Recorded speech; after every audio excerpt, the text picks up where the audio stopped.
दोस्तों social media या फिर आसपास एक बार अगर आप नज़र डालें तो मतलब ये मैं कहूँगा कि लगभग 90% लोग आपको ऐसे मिल जाएंगे जिनके लिए पढ़ाई लिखाई तो उन्होंने की है, उनके पास सर्टिफिकेट भी है, लेकिन हरकतें गंवारों जैसी ही हैं।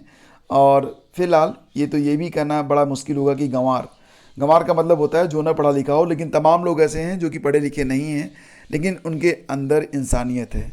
तो अगर शिक्षा आपको इंसान नहीं बना पाती है तो निश्चित रूप से आप शिक्षित कहलाने के योग्य तो नहीं हैं। शिक्षा का अर्थ सिर्फ यही नहीं होता कि आप ये जान लें कि A+B का होल स्क्वायर क्या होता है और भारत की राजधानी कहाँ पर है, पाकिस्तान का प्रधानमंत्री कौन है। सिर्फ इतना जान लेने से कोई व्यक्ति शिक्षित नहीं हो जाता है। कुछ ऐसा ही मामला निकल कर सामने आ रहा है कोतवाली केराकत जौनपुर से। यहाँ पर देखिए जो खबर है कि तिलक के बाद दूल्हा सेना में भर्ती हो गया, जिसके बाद दहेज की रकम बढ़ा दी गई। और फिलहाल इस मामले में लड़की ने समझदारी दिखाई है, उसने शादी से इनकार भी किया है और मुकदमा दर्ज करा दिया है। मैं यहाँ पर इस खबर को इसलिए लेकर आया हूँ ताकि आप ये समझ सकें कि जो कुछ गलत हो रहा है उसका विरोध करना चाहिए, और अगर आप विरोध नहीं करेंगे तो निश्चित रूप से आप ऐसे लोगों को बढ़ावा देंगे जो कि आपके खिलाफ अत्याचार कर रहे हैं। तो दहेज के बारे में आप लोग जानते ही हैं, लेना देना दोनों पाप होता है, और जो कुछ भी इसमें लिया दिया जाता है वो इसलिए होता है कि चलो हमारा आपस में प्रेम है, लेकिन जब इसको डिमांड के रूप में रख दिया जाता है और पूरी करना लड़की पक्ष के लिए आवश्यक हो जाता है तो यह एक प्रताड़ना बन जाती है। ऐसी स्थिति में इस लड़की ने बिल्कुल सटीक निर्णय लिया है। तो यहाँ पर देखो क्या था मामला, लालच देखो। पहले क्या हुआ कि जब तक वो सेना में नहीं थे तब तक सब कुछ ठीक ठाक चल रहा था। हाँ, 6 लाख रुपए ले रहे थे, लेकिन जैसे ही सेना में भर्ती हुआ लड़के का तो उसने कहा कि 4 लाख रुपए और दो। यहाँ पर लड़की ने बहुत ही समझदारी दिखाई है और उसने लड़के के खिलाफ शादी तो तोड़ा ही, मुकदमा भी दर्ज करा दिया है। तो हिम्मत होनी चाहिए आपके अंदर, गलत का विरोध करने की हिम्मत आपके अंदर होनी चाहिए। और देखिए एक और भी खबर निकल के आ रही है UP triple S C PT को लेकर। UP triple S C PT परीक्षा में जो परीक्षा केंद्र दूर दूर बनाए गए हैं, इसकी एक वजह बताई है यूपी ट्रिपल एस सी ने। यूपी ट्रिपल एस सी ने ये कहा है कि लेखपाल भर्ती में आपने देखा था कि बहुत बड़ी संख्या में नकल करने का प्रयास किया गया, जिसमें कुछ लोग सफल भी हुए और कुछ लोग नहीं भी हुए। खैर ये तो जांच का विषय है, इस पर फाइनल वर्डिक्ट तो जांच के बाद ही पता चलेगा कि क्या हुआ। लेकिन फिलहाल इस चेन को तोड़ने के लिए ही जो पीटी के परीक्षा केंद्र हैं वो दूर दूर बनाए गए हैं। हालांकि इससे मुश्किलें तो सामने आ रही हैं। तमाम छात्र छात्राएं ऐसे हैं जो कि इतनी दूरी तक यात्रा नहीं कर सकते, यात्रा करने में सक्षम नहीं हैं। तो इसमें से कई लोग मतलब कई लड़कियों ने तो पीटी परीक्षा को न देने का भी यहाँ पर फैसला कर लिया है। वैसे पीटी परीक्षा न देना ये काफ़ी नुकसानदेह हो सकता है सभी स्टूडेंट के लिए, because of UP triple S C 2022-23 में अब 2022 पीटी के बाद जो भी वैकेंसीज लेकर आएगा उसमें पेट कंपलसरी रहेगा। तो अगर आप पेट में शामिल नहीं होंगे तो आप पहले ही बाहर हो जाएंगे, यानी कि यूपी ट्रिपल एस सी की कोई भी वैकेंसी आप फिलअप नहीं कर पाएंगे। तो ऐसी कंडीशन में अगर मतलब बहुत अधिक आपके सामने समस्या ना हो और आप परीक्षा दे सकते हों, थोड़ी सी दिक्कत होने के बावजूद परीक्षा दे सकते हों तो दे दीजिएगा, एक दिन की बात है, ठीक है। और इससे आपको जो है काफ़ी मानसिक शांति मिलेगी परीक्षा देने के बाद। हालांकि तमाम लड़कियां हैं जो कि परीक्षा न देने के बारे में निर्णय ले चुकी हैं। खबर आई है कि कई अभ्यर्थियों ने तो कोचिंग जाना बंद कर दिया है, मतलब कुछ जो कोचिंगें चल रही हैं यूपी ट्रिपल एस सी पेट परीक्षा के लिए उसमें जाना ही बंद कर दिया है, क्योंकि उनके जो परीक्षा केंद्र हैं वो काफ़ी दूरी पर भेज दिए गए हैं। बेरोजगारों में पीईटी को लेकर ज़बरदस्त क्रेज है। लगभग 38 लाख फॉर्म भरे गए और 38 लाख फॉर्म भरने के बाद अब फिलहाल जो स्थिति है वो आप देख रहे हैं कि परीक्षा केंद्र दूर होने के बाद मतलब परीक्षा केंद्र दूर दिए जाने के परिणाम ये इस प्रकार सामने आ रहे हैं कि बहुत सारे जो अभ्यर्थी हैं वो परीक्षा में शामिल नहीं होना चाहते हैं। तो जो लोग दिव्यांग हैं या फिर जो गर्भवती महिलाएं हैं उनके सामने एक अलग प्रकार की समस्या है और इस समस्या को सब लोग समझ सकते हैं।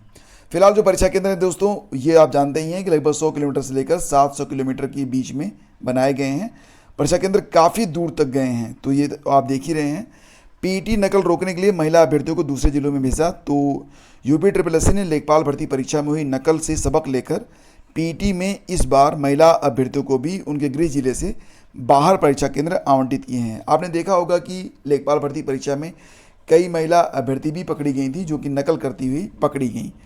तो इसीलिए ये चेन ब्रेक हो, जिसके लिए परीक्षा केंद्र जो हैं वो दूर दूर बनाए गए हैं। 24 जुलाई को हुई लेखपाल भर्ती परीक्षा में साल्वर गैंग के जरिए नकल के मामले पकड़े जाने के बाद से आयोग सतर्क है और इस दौरान नकल करने में बड़ी संख्या में महिला अभ्यर्थी, आपको पता ही होगा, न्यूज़ में आया भी था कि लगभग 15,000 लोगों पर शक है।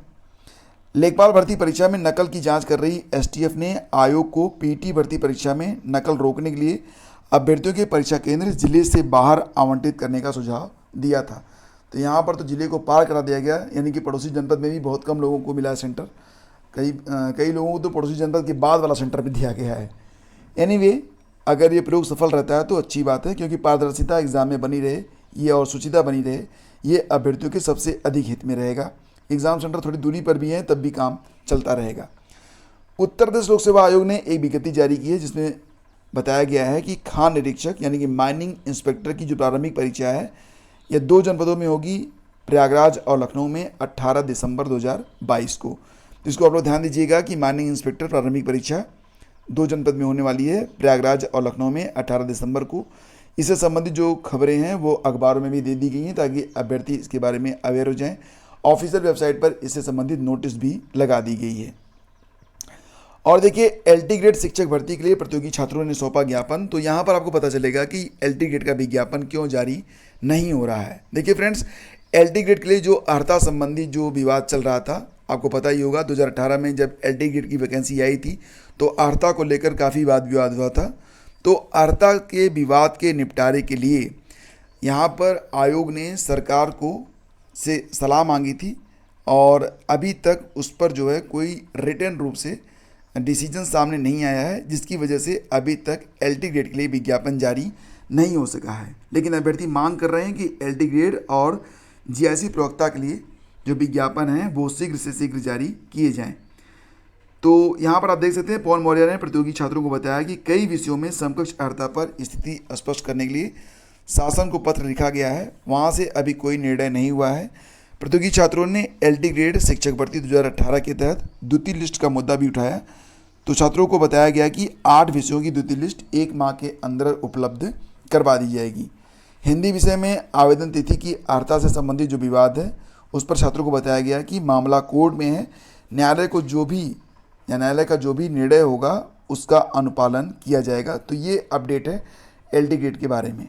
और दोस्तों आगे बढ़ते हैं तो देखो यहाँ पर अगले सत्र से कक्षा 3 तक एनसीईआरटी कोर्स, यानी कि आपको पता ही है कि यूपी के जो प्राइमरी स्कूल हैं उसमें एनसीईआरटी की किताबें चलाने के बारे में डिसीजन जो लिया गया था, तो कोविड की वजह से ये डिसीजन काफ़ी डिले हुआ। फिलहाल अब जो लेटेस्ट अपडेट निकल के सामने आ रही है उसके मुताबिक अब वर्तमान सत्र में कक्षा 3 तक एनसीईआरटी की बुक्स चलाई जाएंगी और उसके बाद क्रमशः आगे की कक्षाओं में भी किताबों को इसी प्रकार क्रम से लागू किया जाएगा। अब परिषदीय स्कूलों में कक्षा 1 व प्री प्राइमरी के बच्चों का क्लासरूम प्रस्तुतिकरण होगा। वहीं ऐसे अभिभावकों को सम्मानित भी किया जाएगा जो शिक्षकों के साथ मिलकर बच्चों की प्रगति के बारे में जानकारी लेते हैं। तो इस प्रकार से सभी को प्रोत्साहित करने के लिए कुछ अच्छे कार्यक्रम की शुरुआत भी की जा रही है। इलाहाबाद विश्वविद्यालय में सीयूईटी में जो लोग पास आउट हुए हैं, जिनके पास स्कोर कार्ड है, अगर इलाहाबाद विश्वविद्यालय में उन्होंने ऑप्ट किया होता सीयूईटी का फॉर्म भरते समय, तो इस समय रजिस्ट्रेशन करना कंपलसरी है। 15 अक्टूबर तक रजिस्ट्रेशन किए जाएंगे।